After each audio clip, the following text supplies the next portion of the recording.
Okay, the next little topic is what the book calls purpose communities. Now, these are usually, most people would actually call these kind of brand communities.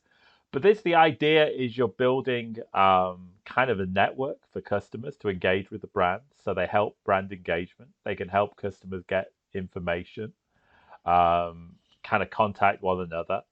So I'm just going to actually give you a few examples. I've got a few URLs, links to brand communities here, but I'll just show you a few examples. The first one actually is one that's not here anymore, and that's my Starbucks idea. So Starbucks used to have a idea kind of community where people could post ideas like, I want, a triple chocolate vanilla frozen latte drink or something like that, or I want a certain sandwich, and then Starbucks would kind of collate that information. So they can be good both ways. They can help people engage with the brand, but there also can be really good kind of places for gathering marketing research.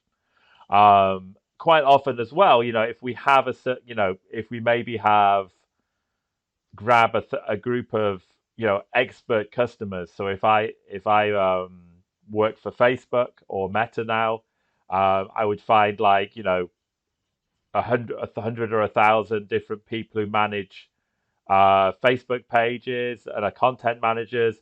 I could put those content managers in the brand community and have them share information, and I could kind of use that community specifically for research. That would not be a general community open to everybody. That would be a private community. So here, let's just have a look at some of these communities. So the first one, like the most fun one, I picked just a few. This is like Lego ideas, and this is where you can post an idea for a new Lego set. So this is like really cool. People have to like build these different sets from Legos, and then of course you can upvote them, you can support them, you can comment and discuss them. So this is a Finding Nemo one. We have the Outer. I could look at this forever. You guys might not know what this is, but in the olden days we used to have things called cassettes, and we put them in Walkmans, and that's how we listened to our music. We have Scooby Doo. We have an artist cafe, a working railway. So if all these kind of really cool ideas gives people a way to show off their skills in terms of building Lego, almost like an expert hobbyist. We have a Polaroid camera, but it can also actually get some generally good ideas for Lego. So this is like a really cool brand community. The second one, this is a traditional medicine community. So if you're into traditional kind of particularly herbal based medicines, again, um, we've got like a range of kind of articles, kind of training people up so they can understand a little bit more about this. This is actually associated with a company with actual stores, but it does kind of provide, a good center point for the brand, and it's kind of almost, links to their social media and has a lot of information on the topic. Particularly, this is an area where you're not just going to go into a store and just start buying herbal stuff. You want to know kind of a little bit more about it. And finally, this was a really good example. This is Sephora, a shop I've never been in. And this is just like a really good general brand community for people wanting to talk about, um, health, wellness, makeup, share information. And this is very much kind of a user-run community. It's not just sending out stories, but there is a range of kind of content, but there's also kind of quite a lot of discussion and sharing. So let's just have a look at, God, don't know which one to put. Let's just have nailed it.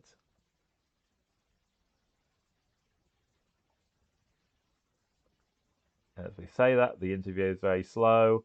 And then people like discussing, basically discussing nails. But again, it's a good way of gathering marketing research. I mean, just from this thread, Sephora can just get some information on what people want in nail products.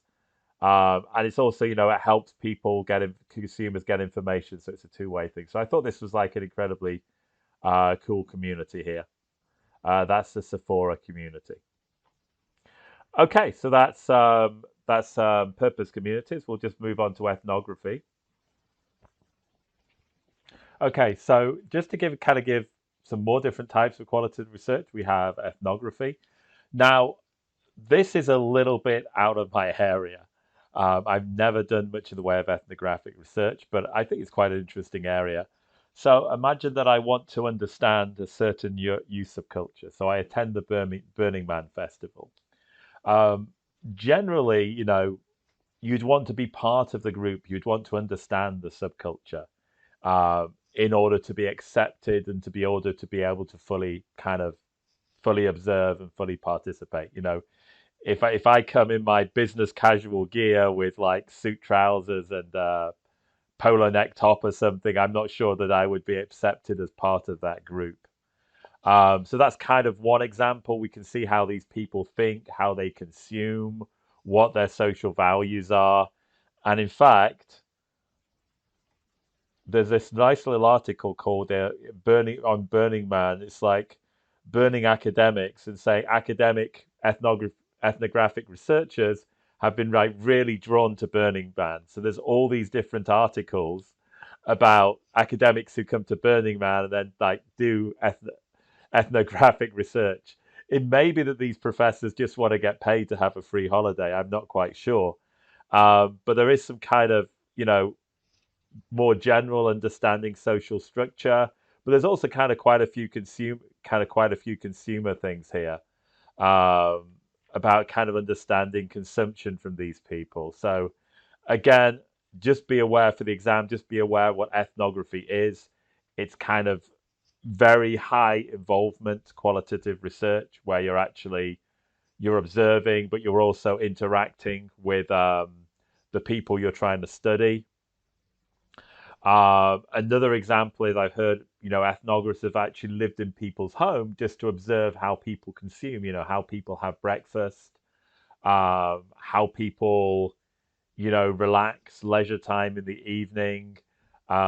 So, ethnography can cover quite a few different things. I'll briefly just mention case story. I'll briefly just mention case studies. And a case study is really just we're looking, you know, for our current research, we're trying to look for something that's similar that's happened in the past. So, imagine that I want to roll, and this is something I've done in the past. I did in the past. Imagine I want to roll out a new sales CRM system. So I decided to implement Salesforce.com. Typically, what I would do is I'd look at case studies of how Salesforce.com was rolled out in similar companies, and Salesforce would probably provide a list of those case studies on their website. Just so I can see what worked for other companies, what didn't work, where things can go wrong, how I could potentially compare. Okay, so there was another, just a little bit more on kind of ethnography. There was a really nice article on Marketing Week. Now, I notice as of this semester, Marketing Week is almost behind a firewall. I say almost because they give you like a little bit like half a screen's worth of text. But if you can actually click on this from the slides, this is actually a really nice little article where they describe how ethnography has been used in practice. So a few of the examples they give, Miele, this is kind of a vacuum and kind of other appliance manufacturer. And they were discussing, they were doing some ethnographic research with consumers, and they found this segment of consumers who were really worried about allergies, really worried about cleanliness. So they actually designed specific features to their products um, to actually, try and account for allergies, try to remove any allergies from the atmosphere. Um, if there was kind of, say, in a washing machine, if there was any kind of bleach, a way of cleaning that away so there's no bleach left on the clothes. So kind of people who want to live naturally, people who are a little bit worried about their health. Based on this ethnography, they developed new features. Another one is Rimmel, which is another makeup company. And the example given for Rimmel was they kind of did a lot of kind of cell phone research. They had, people who use their products just basically what's called life blogging, just talk a little bit about, what they do, what they consume, just kind of write little blogs on their phones. And then utilize this information to understand a little bit more about the clients. Okay, so the next kind of the final thing we're going to cover actually in this video before we wrap things up next class is observational research. And again, observational research covers, a wide variety of things. It could be as simple as just kind of almost, by we say observing, we just record what people buy in a store. That would kind of come under observational research. The items get scanned, they're put into a database, we examine the database. Or it could be, a very in-depth viewing of how people, you know, go through the supermarket, how they buy different things. Maybe they get a product, they put it back, or some people just go around like the Tasmanian devil and just like a whirlwind, just kind of grab lots of things and then get to the checkout as quickly as possible. So observational research can be, a really wide range of things. And I'll talk about some of the characteristics mentioned in the book in a minute. We have directness, awareness, structure, and type of observing mechanism. But before I do that, I just want to go through a few different examples of observational research. Okay, so technology mediated observation. This is basically any kind of machine collection method. So this could be something like measuring your brain activity.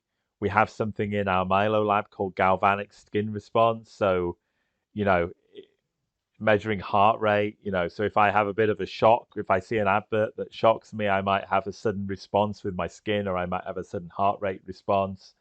Looking where people view, eye tracking, traffic counters. So it's just a wide range of, ways that technology can actually help us observe. And I'll show you an example in a minute.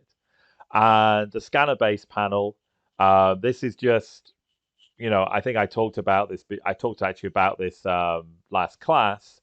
If you sign up for the Nielsen panel, you'll be paid a certain amount, and you would just literally every single thing you participate in, you would actually scan the barcode. And the advantage with that is that, okay, you've got a smaller group of consumers, but you get the purchases across a large range of channels. You get their purchases across, online, they have to scan it when they receive it, supermarkets, convenience stores. Basically, we get a kind of whole channel view across all of these different kind of ways of purchasing products. Okay, so let me just show you. I think I showed you the start of this video. So this is like retailers and tracking behavior. I'll just show you a few minutes of this. This is like a really nice talk. To know what people's needs and desires are, we also need to understand how that interacts with the store environment. So we've done research where we approach shoppers and ask them to wear a special pair of glasses that have a little camera. And it tracks where they're looking as they walk through the store. So what do shoppers actually see as they go through? Well, it looks like they're on roller skates, right? I mean, this is the actual speed that the shopper goes through.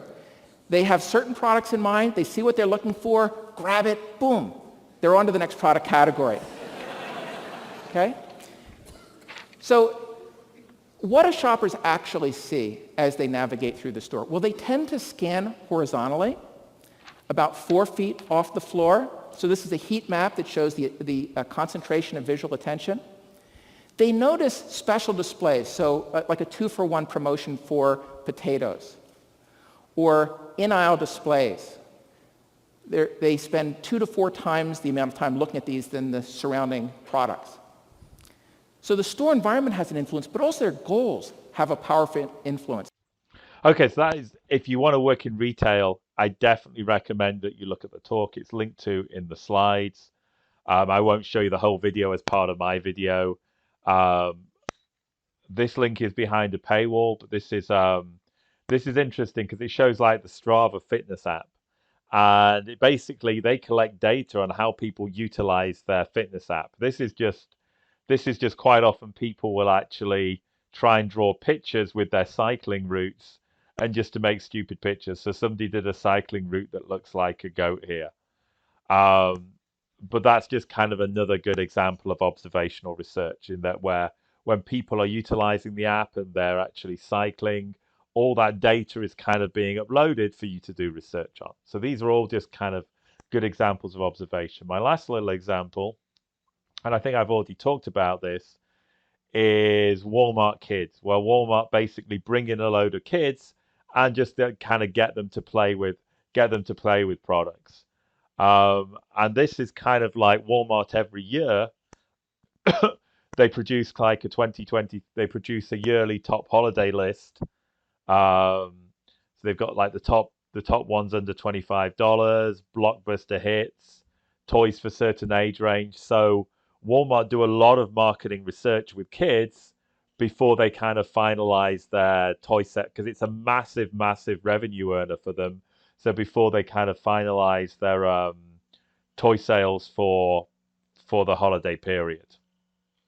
So that's again is another type of observational research.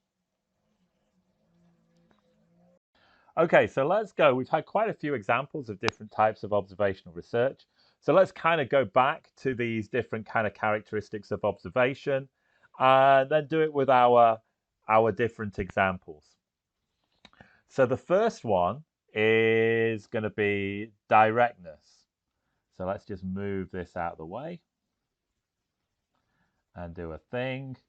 And we'll do it as kind of a little, you know, we'll have the three, our examples. So we have kind of the Walmart kids, where they get a load of kids in to play with the toys. And let's just say, supermarket scanner, reward card.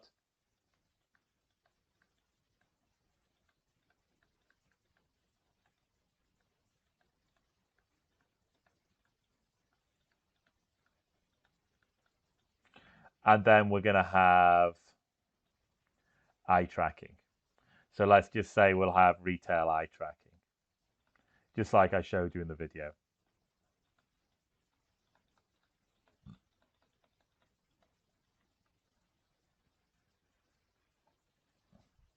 So directness.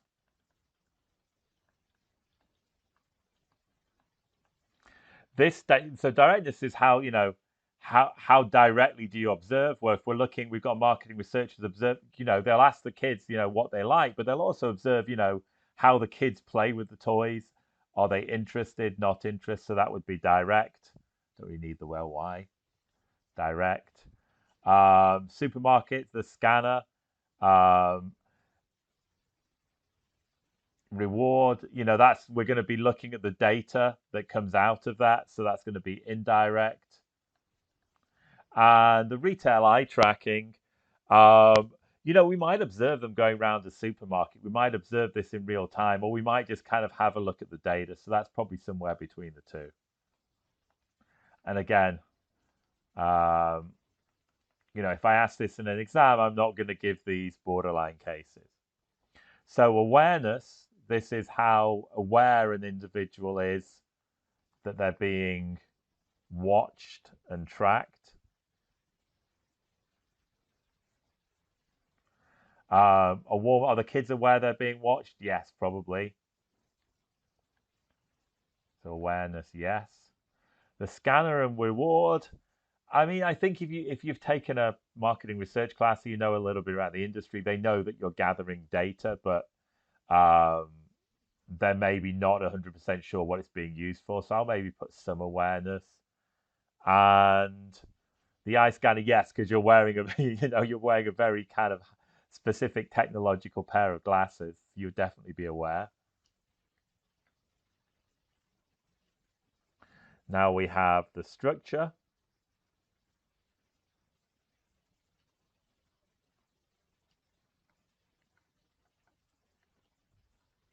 And the structure is just,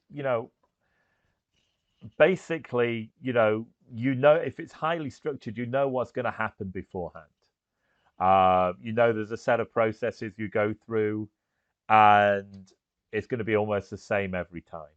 So the scanner and the reward, people buy the products, and then you get the data in exactly the same format every time. So the structure there is going to be relatively high. The retail eye scanner, I'm going to say medium, because it's quite complicated data. some people might, just go straight through the supermarket. Other people might go round and round and round and round. So there's a little bit of like, differential in consumer behavior. And it's the same with Walmart kids. We probably have a standard way of introducing the kids to the toys and cycling them around different toys and recording responses. But, kids are kids. They're liable to do some slightly crazy things that you don't expect. And then finally, we have the observing mechanism.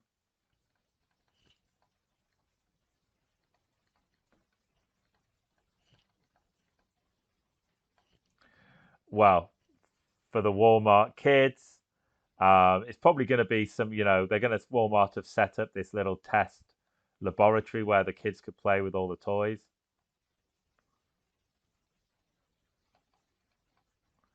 Um, you know, the supermarket scanner and reward is just literally going to be the scanner plus, all the IT systems. And then finally, the eye tracking, it's going to be the eye scanner, the glasses.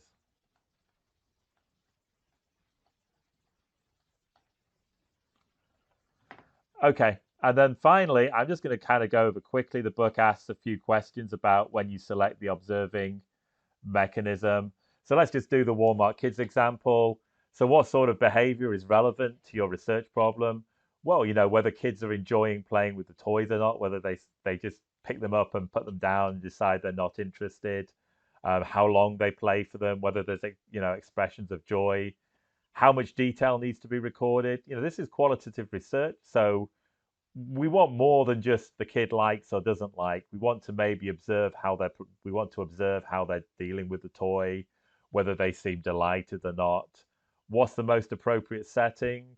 Well, we probably don't want kids running around Walmart stores ripping up packaging, so we probably want some controlled laboratory where, they're given a set of toys and then we can collate. Obviously, every kid is not going to try every toy, but we can kind of collate the information. And other issues you consider, almost the same. Yeah, there's going to be the laboratory. To what extent are behaviors or events repetitious and frequently exhibited?